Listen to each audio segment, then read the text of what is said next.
Cambio, con el impulso de Grupo Sura, los invita a imaginar la democracia.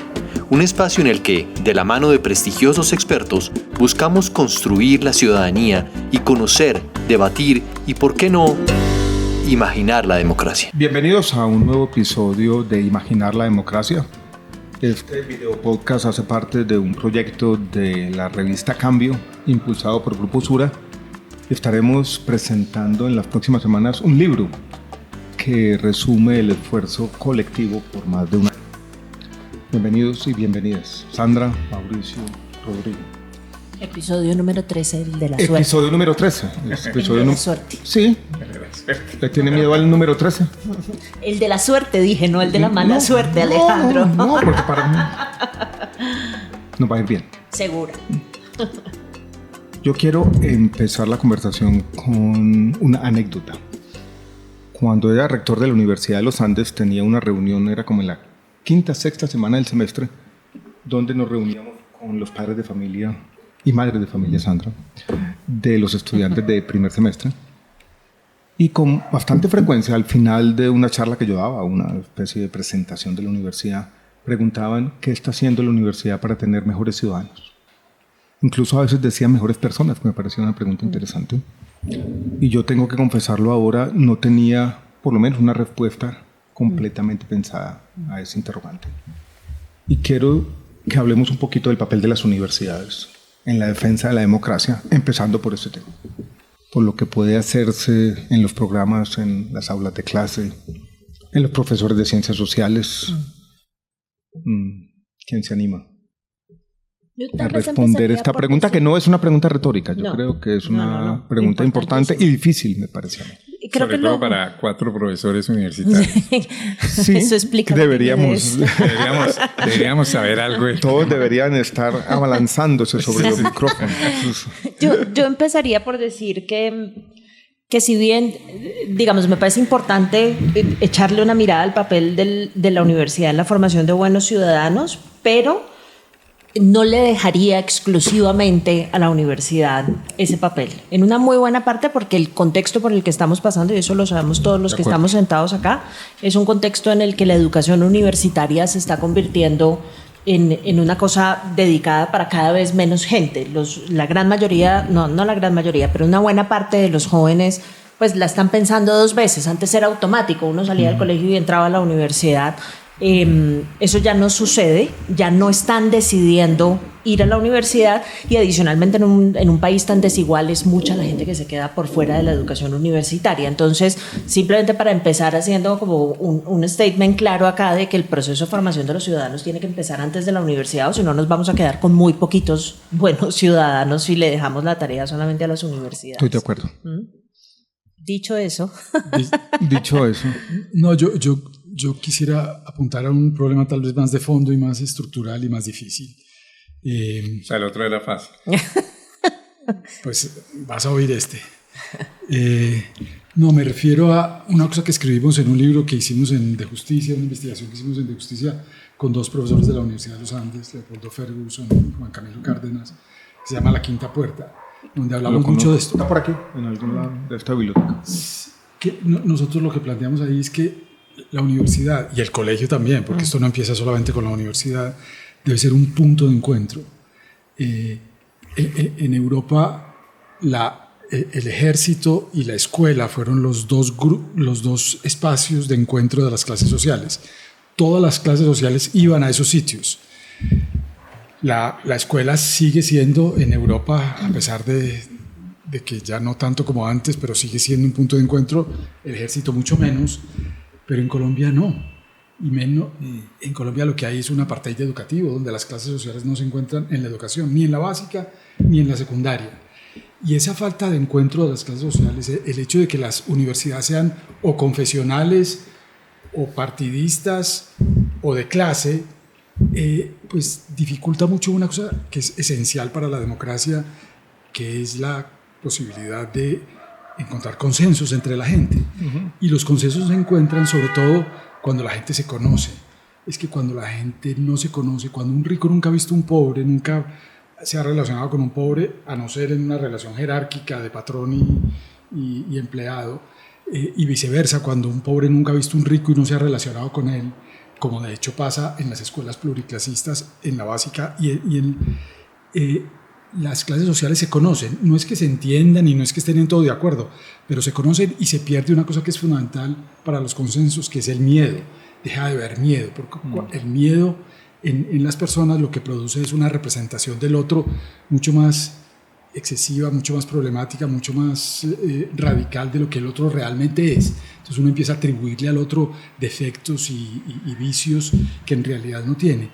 Y cuando las personas están juntas de clases sociales durante 12, 15, 18 años, que es lo que dura desde el inicio hasta la universidad, pues eso sirve. Eso no resuelve todo, pero eso sirve para limar las tensiones de clase y las tensiones sociales. Es el mismo principio detrás de la idea de las cuotas raciales en Estados Unidos en los colegios. Sí. La idea de que si hay interacción con miembros de otros grupos étnicos, se elimina desde el comienzo el sesgo, claro, en contra de las minorías. Hay experimentos con bebés, cuando los bebés ven niños de otras razas, tienen una actitud muy distinta a cuando ya grandes empiezan a ver otra raza o una persona que interpretan muy distintos. El cerebro humano está muy condicionado para ver en el distinto un peligro. Pero cuando esas personas que son distintas interactúan, se dan cuenta que no son distintas, sino que son iguales. Este proyecto, Imaginar la Democracia, en todo caso, está basado en una suerte de optimismo, creo que así lo hemos dicho, que con las ideas, que con cierta divulgación, quizás no llegándole a todo el mundo, pero llegándole a alguna gente, hay algunas virtudes o valores democráticos que se pueden inculcar. A pesar de que la educación se ha convertido en una educación segregada, o lo ha sido por décadas, a pesar de que las universidades no son completamente espacios incluyentes y hay muchos sectores de la sociedad que están excluidos. O sea, la pregunta sigue flotando en el aire. Yo creo varias cosas. La primera, yo estoy muy de acuerdo con Mauricio, hay una película francesa muy bella que se llama algo así como Mi amigo el jardinero, y es un artista muy exitoso que se va al sur de Francia a vender su casa y ahí está el jardinero que la está atendiendo, y cuando se dan cuenta eran compañeros de escuela y son inmediatamente amigos. Él es un jardinero que era jubilado de los ferrocarriles franceses, y él tiene cáncer, y este amigo que era súper exitoso, súper como de la élite cultural y económica de París, como son amigos porque se conocieron en la escuela, se tratan súper igualitariamente a pesar de diferencias de ingreso. Pues lo ayuda, lo atiende, y eso muestra lo que dice Mauricio. Se conocieron en la escuela, se conocieron en la escuela pública, porque incluso los miembros de la élite en ese momento, yo creo que eso está cambiando en Francia, iban a la escuela pública, y eso sí generaba un espacio de ciudadanía y discusión, e iban al ejército juntos, y aquí tenemos esa segregación. Y yo creo que esa segregación se sigue proyectando en las universidades, en donde hay universidades, digamos, también un poco diferenciadas por clases sociales. Entonces yo creo que eso es algo que limita la capacidad de las universidades y de las escuelas de formar ciudadanía y de contribuir a la democracia. Es algo a lo que habría que ponerle cuidado, que es, yo creo, la importancia de la apuesta por la educación, de una educación pública de calidad, sin perjuicio de que haya también educación privada, pero una educación donde se encuentren personas con distintas trayectorias sociales. Yo ahí estoy muy de acuerdo con lo que dice Mauricio. Dice, entre paréntesis, una de las discusiones complejas con la abolición en muchos países del servicio militar obligatorio, que también se volvió a generar por una segregación en que ahora al ejército, por ejemplo en Estados Unidos, van los pobres, ya no va la élite, y por eso Estados Unidos ahora puede hacer guerras sin que haya grandes protestas sociales, porque dicen, ¿usted para qué se metió al ejército? Como en los 70. Entonces, digamos, eso es como una paradoja de algo que parecía muy democrático y que puede tener unos efectos antidemocráticos grandes. Eso es lo primero. Lo segundo, ¿qué pueden hacer las universidades? Yo creo que, digamos, que tiene como varias patas. Una es la formación. ¿En qué puede ayudar la universidad a una formación que además contribuya a la ciudadanía? digamos, la ciudadanía democrática. Yo voy a decir una bobada, pero yo sí creo que ahí una buena ciudadanía pasa por el espíritu crítico, y una universidad que forme espíritu crítico ayuda. ¿Cómo se logra eso? No es tan fácil, pero esa es como una pata. La segunda es que la universidad también es investigación, claro. Y entonces la universidad también puede contribuir a la democracia a través de investigaciones críticas que sean relevantes para la discusión democrática. Por ejemplo, no sé si 3 universidades en Colombia se reunieran y dijeran: vamos a hacer la gran investigación sobre reordenamiento territorial en Colombia para la democracia. Y eso contribuiría. Y la última, las universidades tienen que han sido espacios, y esa ha sido toda la defensa de la autonomía universitaria desde el siglo XII-XIII en Europa, con el famoso Manifiesto de Córdoba en América Latina, ser un espacio en donde pueda haber voces disidentes y protegidas. O sea, que la universidad sea un espacio donde pueda haber críticos protegidos, o sea, que si critican, entonces no los van a echar, no los van a sacar, y entonces que pueda ir a haber ahí voces críticas. Eso es como yo veo. Pues yo espero no ser nunca rector de una universidad, porque eso es muy aburrido. Si hay algo aburrido es manejar profesores. La administración de la universidad y manejar no es muy profesores, entretenida. pero los profesores somos animales muy complicados. Pero eso era lo que yo le hubiera respondido a tus padres. Yo creo que es una buena respuesta. Pero, dale, Sandra, yo ya oigo mi pero. Solamente para añadir una cosa que creo que es un debate interesante, porque yo me pregunto hasta dónde, y esto creo que es un debate mucho más amplio en otros países, particularmente en Estados Unidos en este momento, creo que en Colombia lo es menos, hasta dónde las universidades también son sitios de encuentro de distintas perspectivas y de distintas ideologías. El establecimiento educativo estadounidense se convirtió en un establecimiento liberal, ¿sí? Y digamos siempre... liberal hay algo en el sentido gringo liberal en el sentido gringo, no en el sentido colombiano. Exacto. Entonces, parte de la queja que tiene, a mí me gusta oír mucho esos argumentos y evaluarlos, a pesar de que vengan de gente que me produce un poco de angustia política, pero el argumento de la administración Trump y de los personajes que han estado detrás de esta aproximación a las universidades del gobierno Trump es justamente que las universidades no tienen el nivel de diversidad política e ideológica que deberían tener para que fueran lugares de encuentro, ¿sí? Y la preocupación que ellos tienen, una preocupación con la que yo no estoy totalmente de acuerdo, es que si hay semejante nivel de homogeneidad desde el punto de vista político e ideológico, pues lo que está ocurriendo en el proceso educativo es simplemente que están inyectando, digamos, una forma de ver el mundo y no necesariamente ese pensamiento crítico. Para que haya pensamiento crítico tiene que haber discusión, y para que haya discusión tienen que haber diversas aproximaciones, por lo menos desde lo político, que es lo que yo más conozco. Ahora, esa discusión no es una discusión fácil, porque digamos, la universidad como institución, no sus miembros, sino como institución, es una institución liberal, ¿sí? Es una institución respetuosa de los derechos. Entonces, por ejemplo, la gran pregunta es, ¿qué hacemos con una discusión en la que una de las aproximaciones es que hay grupos poblacionales que no tienen derechos? ¿Sí? O sea, ¿qué hace uno con eso en una universidad? Alguien podría decir, bueno, eso es una opinión, es una perspectiva, tenemos que incluirla, escucharla, engancharnos con ella. Otros dirían, en una institución liberal como la universidad no debería haber espacio para discursos antiderechos. Entonces, yo creo que esa discusión a mí no me parece una discusión fácil de resolver, porque a veces tengo la impresión, y siendo profesora de ciencia política, que los estudiantes sí perciben que están siendo educados en estas destrezas, de ser buenos ciudadanos, como en una suerte de burbuja.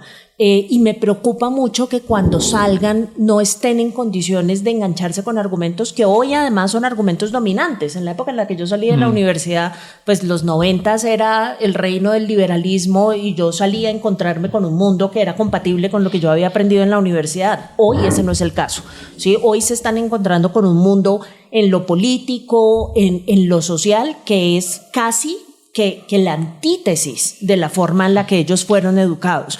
y los noto con la angustia existencial de no saber cómo interactuar con eso, de no saber entablar conversaciones, de no saber negociar esas diferencias, y ese es un sitio, yo sé, Alejandro, que usted está preguntando por lo que deberíamos hacer, yo creo que también hay que hacerse la pregunta sobre lo que no deberíamos hacer, y sobre cómo alimentar esas destrezas en un contexto que yo sí definitivamente entiendo como un contexto adverso al tipo de principios que uno está enseñando en la universidad. No, en una buena medida, no en todo, pero... Esta última parte de tu comentario, Sandra, yo lo entiendo como una especie de paradoja, y es que el espíritu liberal de las universidades de pronto no prepara a los ciudadanos para lo que están encontrando afuera, que es una locura en muchas dimensiones. Yo en todo caso tengo como una preocupación. Las universidades en los Estados Unidos, por ejemplo, estuvieron muy a la vanguardia de todas estas teorías de cancelación. En Colombia hemos tenido mucho dogmatismo en las universidades también, no han sido lugares del pensamiento crítico, en muchos casos todo lo contrario. O sea, el escepticismo, la aproximación escéptica a esta locura de desinformación que tenemos, no es algo que la educación como hoy en día se imparte pueda de alguna manera enfrentar, no sé. Sí. Y muchas veces las universidades son todo lo contrario. Y los valores democráticos no están instalados allí. Muchas veces lo contrario. Ese es el libro célebre de Raymond Aron, El opio de los intelectuales, en Francia, en la época de los 60. Y es que él decía, pues la universidad volvió una cosa confesional. El que esté en contra de la Unión Soviética o incluso del marxismo puede ser estigmatizado y puede ser condenado y está expulsado. El que no le rindiera culto al Tusser. El que no le rindiera culto al Tusser o a Sartre quedaba excomulgado. Entonces, en las universidades hay un problema muy delicado que es la lucha por la justicia y la lucha por la verdad. Y esas dos cosas nunca van de la mano. No siempre van de la mano. Nunca van de la mano tampoco. Bueno, no siempre van de la mano, es cierto. No siempre van de la mano. Hay tensiones. Y entonces lo que pasa con lo que está pasando en muchas universidades, con esta cosa de la cancelación, es que en aras de la justicia, y tienen buenas razones para defender la justicia de grupos y de minorías, pues están dispuestos a callar a las personas y a decirles que no hablan. Entonces sacrifican la verdad por poner de presente la justicia. Y yo creo que en esa tensión que hay entre esos dos valores, pues en una universidad... En otras partes puede que no, en una ONG puede que no, pero en una universidad debería prevalecer lo de la verdad, no lo de la justicia. Y la discusión. Y la discusión.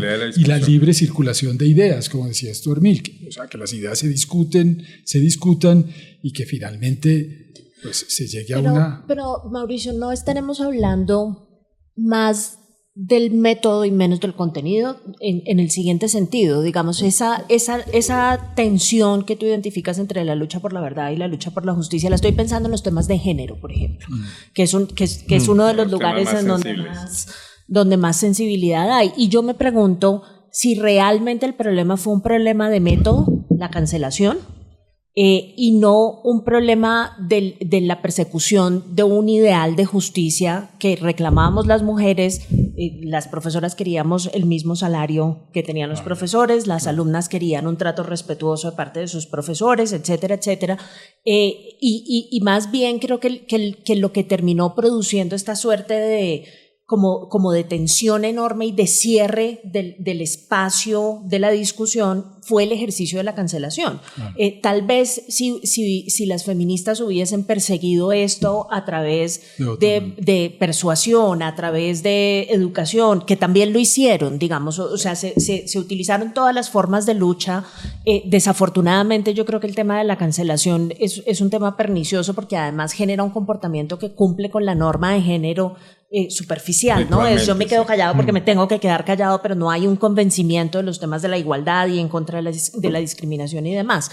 Pero me pregunto si es eso, si es una cuestión de método, y más bien lo que deberíamos es estar buscando escenarios en los cuales hacerle advocacy a esos temas de justicia, no solamente en temas de género, en temas raciales, en fin, en todos los temas relacionados con la igualdad, pero a través de mecanismos distintos, porque es que mi temor es que el escenario de la universidad se convierta en un escenario de una conversación demasiado restringida, ¿sí? Yo a veces me siento como que toda la gente que está sentada conmigo piensa igual, ¿sí? Como que no hay y entonces claro, salgo a un panel en una emisora o en televisión y me encuentro con una gente que tiene una forma de pensar y unas ideas con las que yo no me he enfrentado y siento que no tengo destrezas para llevar a cabo esa conversación. Entonces me preocupa que eso le esté pasando a los estudiantes, porque uno lo siente en el salón de clase. Hay estudiantes que le dicen a uno es que yo no me siento cómodo expresando mi opinión política, porque siento que eso va a producir... Me van a cancelar. Exactamente. Entonces prefieren quedarse callados. Sí. Imagínense ustedes son en una clase de ciencia política. No, yo creo que el método está muy mal. Es que el método es el método de la cancelación es violento. Violenta mucho la universidad, como el principio universitario. Pero estoy totalmente de acuerdo en que sobre todo cuando se puede buscar por otros lados. Cuando el método de la cancelación es esa expresión de opiniones. Porque yo puedo estar de acuerdo con un saboteo a un profesor acosador. Eso es distinto, eso es comportamiento. Pero un profesor, algún colega de la Nacional que al final no pasó a mayores, pero que expresó sus dudas sobre el tipo penal de feminicidio. Dijo... Yo no creo que fuera necesario el tipo penal de feminicidio, estaba el homicidio y hay homicidio agravado, entonces ¿para qué nos inventamos eso? No, lo van a cancelar por antiderechos de las mujeres, y es una discusión que tiene legitimidad, es una discusión que hay que hacer. ¿Valía la pena crear ese tipo penal o no? Esas son discusiones válidas, y yo creo que las universidades, o sea, la autonomía universitaria fue creada mucho para proteger al disidente frente a los poderes políticos, y ahora resulta que la autonomía universitaria silencia al disidente frente al discurso políticamente correcto, y yo creo que eso no es bueno para la discusión y la búsqueda de soluciones y de la verdad. Esa palabra gruesa, pero en la cual yo creo, pero no es bueno para la formación de los estudiantes. Los estudiantes tienen que oír voces distintas. Y yo creo que hay un problema de fondo que es casi que un problema epistemológico, ahora que estamos hablando de la verdad, y es a veces esta obsesión con la objetividad con O mayúscula, ¿no? Porque... Esa es de Mauricio. Esa es, sí. No, de mía también. No, pero lo digo por una razón simple, y es que eso en unos escenarios... Somos unos escépticos que creemos en la objetividad. En la objetividad, pero a ver, es la ciencia. Sí, pero... La búsqueda permanente, sí, pero... La ciencia se autocorrige. Claro, pero utilicen ese concepto en el escenario de una clase de ciencia política. ¿Sí? En donde uno quiere que los estudiantes se enganchen con la discusión, y para que se enganchen necesita escuchar qué opinan en términos de política. Y claro, uno hace el esfuerzo para que esas opiniones cada vez sean más informadas, cada vez sean más rigurosas, más estructuradas. Pero en la Universidad de los Andes, por ejemplo, hay una línea anónima a la que los estudiantes pueden llamar. Y a mí me ha pasado, ¿sí? Entonces llaman y dicen... yo creo que la profesora Sandra Borda es excesivamente petrista en la forma en la que dicta clase. Además, ¿no? Que es como un poco contraintuitivo, pero... Me imagino cómo son nosotros. Y entonces mi punto es, ¿cómo hace uno para tener una discusión que facilite el aprendizaje cuando constantemente está corriendo el riesgo de que cualquier cosa que uno dice sea calificada como de izquierda o de derecha por parte de un estudiante? Hay que acabar con esa línea secreta. No, pero es que sí, no, yo no comparto esa línea secreta para nada, pero no debería estar diciendo esto acá. Pero, yo creo que la línea no era para eso, pero la utilizan para eso. Pero la utilizan para eso. Y entonces el paso que sigue es un auditor. Rector, no, sí, nada que ver, ya existía. Lo que sigue es el acompañamiento de un auditor para asegurarse, ¿no? A mí eso me parece que es... Pero yo no creo que en los Andes sea lo único que pase. En el mundo de la educación. Sí, con eso. Con el adoctrinamiento. Claro. De algunos de los padres de familia con los que empezamos esta conversación. No, y hay otra cosa adicional en el mundo contemporáneo, y es que como que las ideas como que hacen parte del cuerpo, como que son sagradas, es parte de mi integridad. Y entonces si alguien viene a controvertirme las ideas, me está agrediendo. Es como si me agrediera, o sea, me puede producir un trauma. Sí. Y eso a mí me parece que desde el punto de vista universitario es muy delicado. uno va a la universidad justamente es porque no está seguro de las ideas, primero porque quiere aprender más, porque quiere tener buenas ideas, y segundo porque tampoco está completamente seguro de las que tiene. Sí. Y si yo me pongo a revisar los buenos profesores que yo tuve en la vida, muchos de ellos eran duros. Eran duros y eran... ¿Tuviste buenos profesores en la bolivariana? Oiga, la cosa está dura porque quiero sacar una conclusión aquí como en medio de la conversación. Porque está dura la cosa, ¿no? Estamos viendo las universidades, ya se están volviendo lugares donde no se discuten las ideas. El ideal de John Stuart Mill de la discusión libre no se está cumpliendo en las universidades. Pero yo creo que fuera de eso son espacios muy segregados, excluyentes. Y hay confesionales, hay universidades que son confesionales. Voy a volverme a la primera pregunta. Las universidades casi todas hacen un esfuerzo deliberado porque todos los estudiantes, no solamente los de ciencia política o ciencias sociales, conozcan nuestras instituciones. La Universidad de los Andes tiene una clase que se llama Constitución y Democracia, que es un esfuerzo para hacer transversal, ¿no? Sí. Que es una obligación constitucional. Es una obligación constitucional, debe estar en todas. ¿Tendrá eso impacto? Probablemente algo. Un conocimiento básico de nuestras instituciones, de nuestras reglas de juego democráticas, se transmite como conocimiento, no va a inculcar de buenas a primeras el pensamiento crítico ni el escepticismo con el que todos estamos de acuerdo, pero ahí está, ¿no?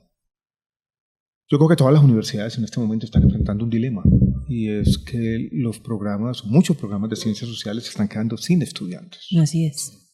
Y van a tener que defenderlos. Porque en este momento los estudios de ciencias sociales, creo yo, son urgentes casi, ¿no? No sé qué palabra usar, pero... Una paradoja grande, porque, hay cuando pocos más estudiantes, se necesitan... pero es donde más investigación producimos. Sí. Que es la investigación que más se financia y es donde más se produce investigación. O sea, Colombia es, pues por cuenta del conflicto armado y por cuenta de un montón de cosas, hay mucha investigación en ciencias sociales, pero sí, cada vez menos estudiantes. Pero precisamente, yo creo que ese es un tema donde una universidad que tenga visión estratégica, que es en el tema no tanto de la formación, sino de la investigación, pero también de la formación, mantenerlos ahí. Debería tener la capacidad de mantener programas subsidiados. Por ejemplo, yo creo que eso creo que lo hemos hablado con Mauricio, que Colombia necesita mucho más geógrafos. En un país con semejante geografía tan complicada, con diversidad, y no hay prácticamente programas de geografía en casi ninguna universidad de Colombia. En los Andes hay, pero llega muy poca gente. Entonces, pero ahí te encontramos algo, uno puede decir, mire, esto es una contribución a la visión de largo plazo, al fortalecimiento de nuestras instituciones, a este pluralismo. Epistemológicamente también tiene que haber diversidad. Pero es que, Alejandro, yo me acuerdo, yo conocí una familia, fui muy cercano a una familia de suizos, y había una tradición en el colegio que todavía subsiste y existe en otros países de Europa, y es que al niño lo identifican desde muy temprana edad para ver dónde va a ingresar. Entonces hay niños que les dicen, usted lo mejor es que vaya por una carrera, a los 13 o 14 años, una carrera de arte, usted una carrera científica, usted... En Colombia eso no existe, no estoy diciendo que sea bueno o malo, pero no existe, y después todo el mundo decide al final a dónde ingresa, y entonces pasan cosas tan paradójicas o tan cuestionables como que hay 5.000 abogados y 500 sociólogos en un país lleno de conflictos de todo tipo, familiares, sociales, creados por los abogados, creados en buena parte por los abogados. O sea, alguien diría que si hay muchos abogados, se necesitan muchos abogados para contrarrestar los que ya existen.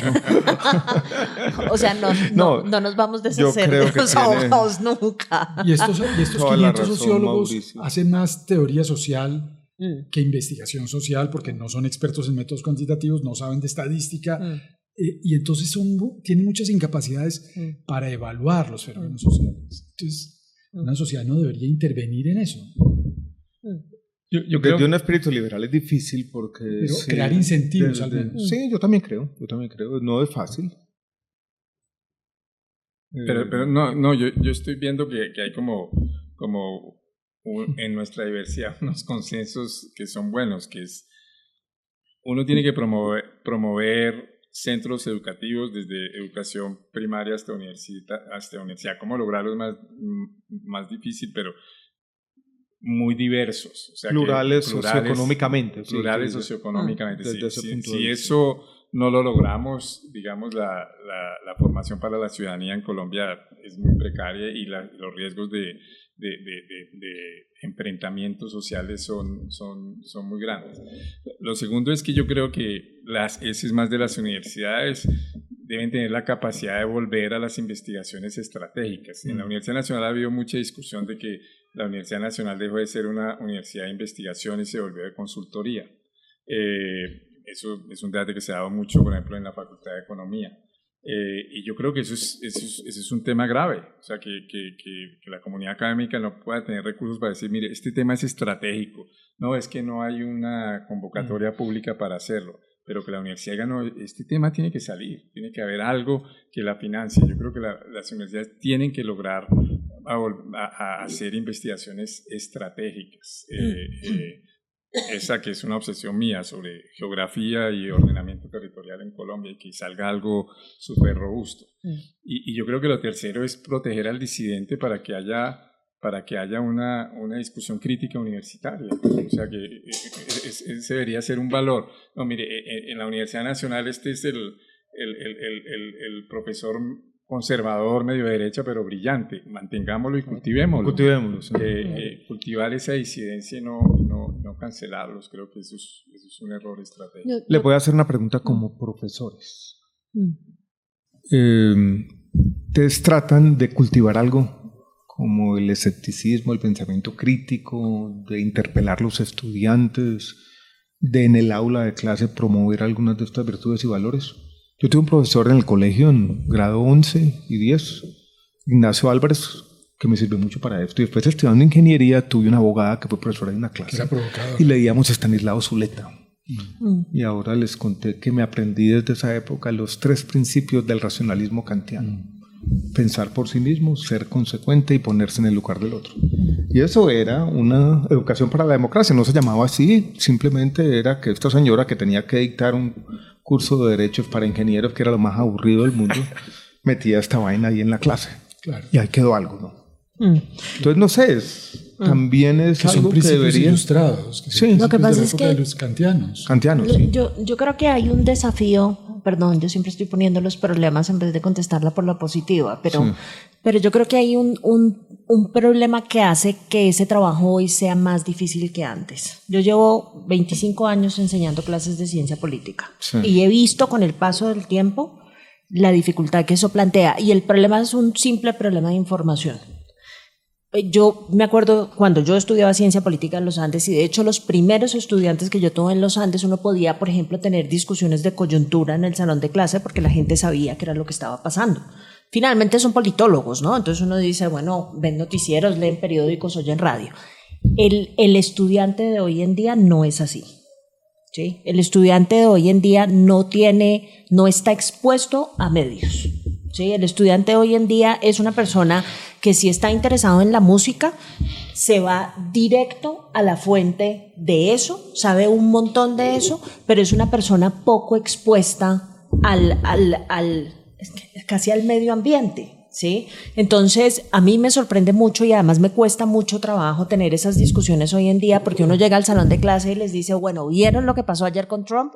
Y son unas caras como blancas. ¿Quién es Trump? Blancas, sí, como absolutamente blancas. Entonces siempre me toca empezar, no vieron tal cosa, porque además ya no pregunto ni siquiera, o sea, 11 de septiembre ya se salió del menú de opciones totalmente, porque generacionalmente ellos ya no registran eso.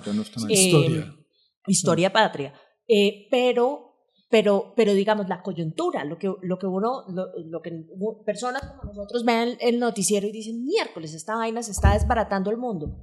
A ver, discutamos clases de relaciones internacionales, por Dios, ¿no? Blanco, es absolutamente blanco. Entonces, tengo una preocupación con eso, y es que todo este nuevo ecosistema de redes sociales y del internet, permitiéndoles acceder a esa parte muy específica de la información que les interesa, los está aislando de un montón de cosas. Entonces, desarrollar destrezas para la democracia sin información es muy fregado, es muy difícil, porque no les permite, o sea, si van a ser críticos frente a qué. Si van a llevar a cabo procesos de toma de decisiones, van a hacer procesos de toma de decisiones con qué tipo de información en la mano. Entonces, me da la impresión de que son seres humanos mucho más aislados, y eso dificulta más la generación de destrezas para la democracia. Mi no experiencia hacer, anecdótica no es tan pesimista. Hay algunos, por supuesto, nos vemos desconectados, otros no tanto. Sí, de acuerdo, no son todos. Lo que pasa es que hay la dificultad de que ya no hay el noticiero común. Ni el periódico, no hay. que lee el papá ni el sobre la radio mesa. común, nada de eso. Y entonces eso dificulta como empezar una clase diciendo... Estos son los hechos del mundo.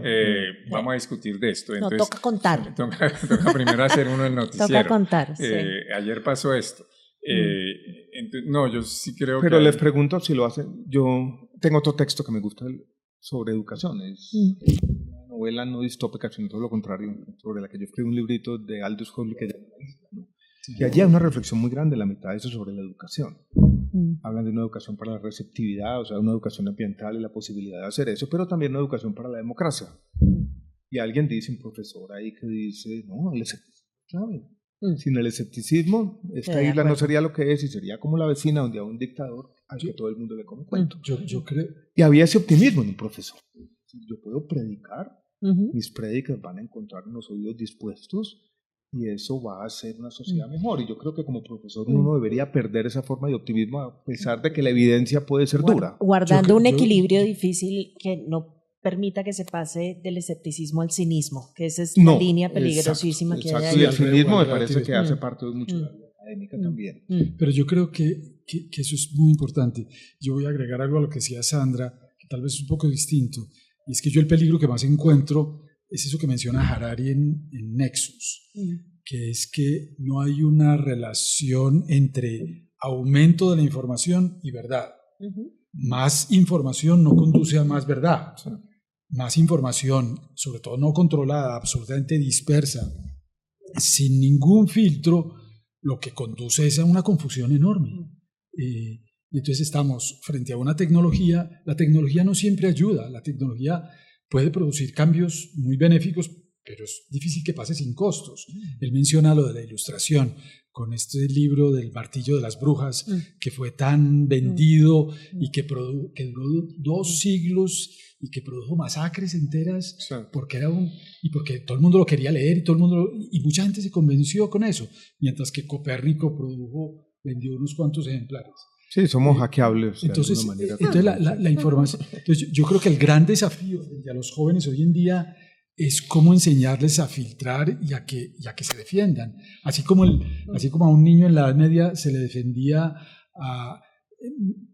para que aprendiera a manejar la espada y el escudo, un manual de defensa personal era fundamental para que no lo mataran. Hoy en día lo que necesitamos es un manual de defensa intelectual. Un manual de defensa para que los niños se defiendan de la cantidad de información dispersa y falsa que hay. Pero yo eso, Mauricio, me gusta como tú lo pones, un manual de defensa, y ese manual de defensa debería estar acompañado de un anexo, y el anexo debería tener unas herramientas, porque puede haber unas herramientas que le ayuden a los jóvenes a filtrar esa información.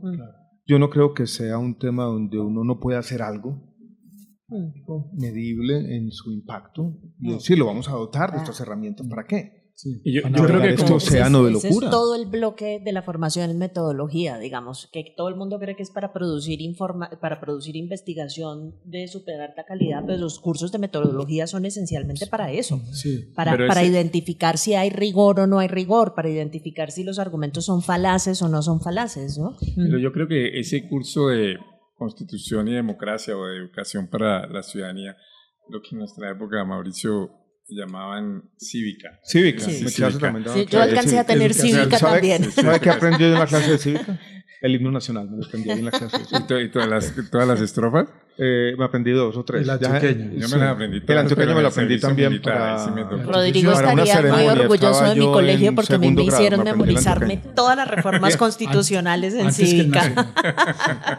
Pero entonces yo creo que esa debería ser no una educación para científicos sociales, sino para todos los estudiantes. O sea, debería ser así como se enseñaba a hacer análisis crítico de textos en la época de uno y que hay que seguirlo enseñando, ese debería ser un análisis crítico de fuentes. A la pregunta que tú hacías, Alejandro, en una clase.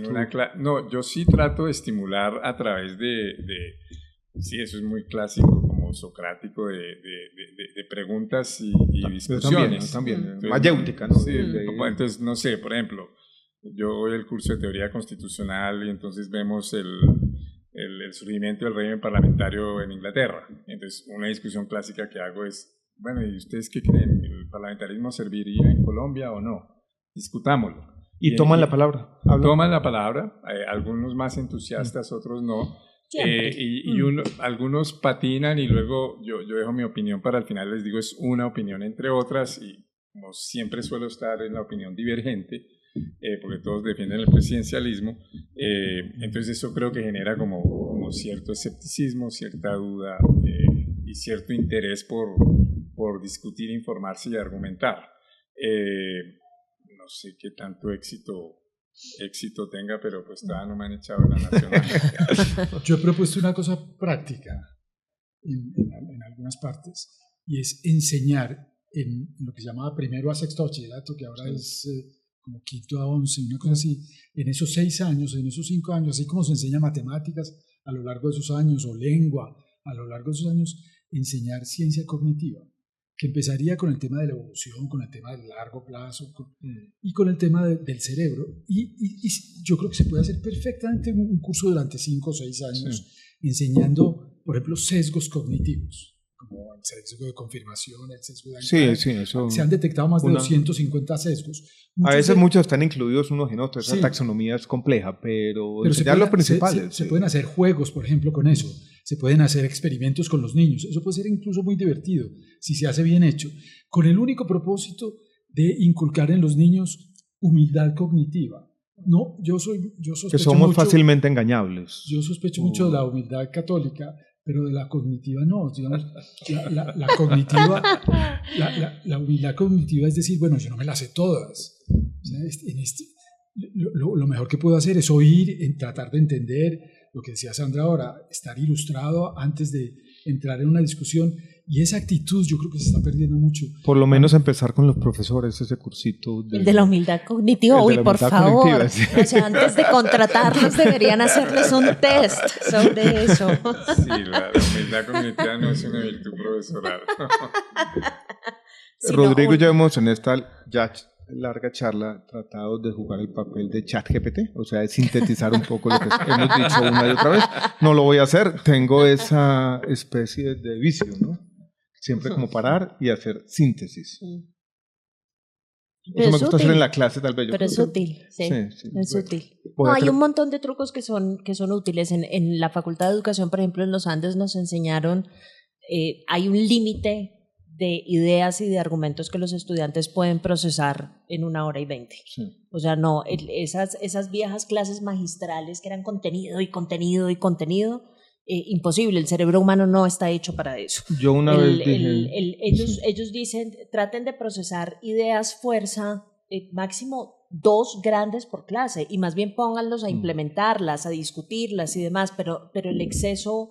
y el otro podcast, 2 ideas. No, pero nosotros hablamos más largo. 2 ideas y medio, tampoco tiene muchas más. Y hay un montón de cosas que la psicología ha enseñado. Por ejemplo, una persona más de 20 minutos no presta atención de seguido.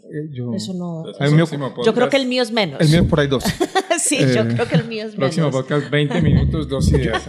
Yo también decía por allá en la universidad que la gente hace pausas en el podcast. Los profesores que lean del PowerPoint deberían ser expulsados sin ningún tipo de apelación. Estamos totalmente de acuerdo. Pero 2 imágenes en media hora de conferencia, 2 slides, está bien. Está bien. El que llega con las 16. No, es que cuando él pone, bueno, voy a hacer un pequeño paréntesis. Cuando él pone lo que dice, le pasa a uno lo siguiente: no lee todo. Sí. No le dé lo rápido de una sola mirada y pasa en 40 segundos mientras está leyendo lo que uno ya leyó. Sí. No, eso es una pésima idea. Para clase, para presentaciones en general, es una pésima idea hacer eso con el PowerPoint. Humildad cognitiva y no leer del PowerPoint pueden ser 2 conclusiones. Yo oí a alguien, no digo el nombre porque que iba a dar una... ¿Está en esta mesa? No, que iba a dar una conferencia, entonces le preguntaron: ¿El señor trae PowerPoint o piensa decir algo? Muy buena. Pues, Yo podría sacar la siguiente conclusión: enseñar la democracia hace parte de imaginar la democracia. Sin duda. Ahora eso fue mejor que todos. ChatGPT. Sí. Más o menos. Imaginar la democracia es un espacio de cambio, impulsado por Grupo Sura, productora general Natalia Romero Rosanía, música original del maestro Toño Restrepo Salive, producción y postproducción de audio y video de On Media.